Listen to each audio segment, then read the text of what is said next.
135 personil dari kepolisian dikerahkan untuk mengamankan perayaan Paskah Hari Jumat Agung ini. Para personil ditempatkan di tiap-tiap pintu masuk dan di sekitaran gereja katedral.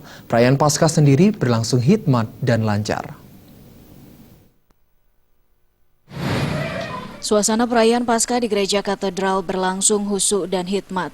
135 personil dari kepolisian dikerahkan untuk mengamankan perayaan Paskah Hari Jumat Agung ini. Para personil ditempatkan di tiap-tiap pintu masuk dan di sekitaran gereja katedral.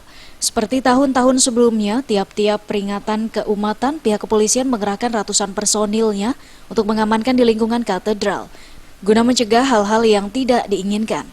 Perayaan Paskah sendiri berlangsung hikmat dan lancar. Kapolres Metro Jaya Pusat Hendro Pandowo mengatakan, dari hari Kamis kemarin sampai dengan Jumat siang, seluruh kegiatan di wilayah Jakarta Pusat berjalan dengan aman, tertib, dan kondusif.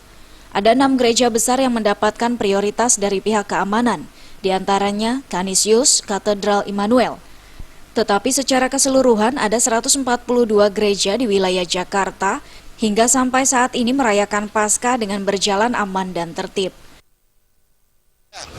Dari kemarin sampai hari ini, seluruh kegiatan gereja di wilayah Jakarta Pusat berjalan dengan aman.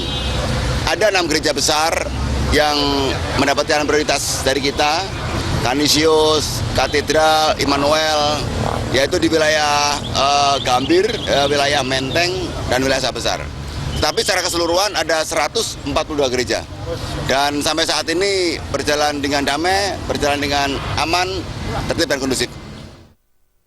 Hendro Pandowo menambahkan pengamanan ini juga melibatkan pengamanan gabungan antara Pamdal, pihak kepolisian Brimob, dan pihak TNI, serta Dishub untuk mengamankan ketertiban lalu lintas.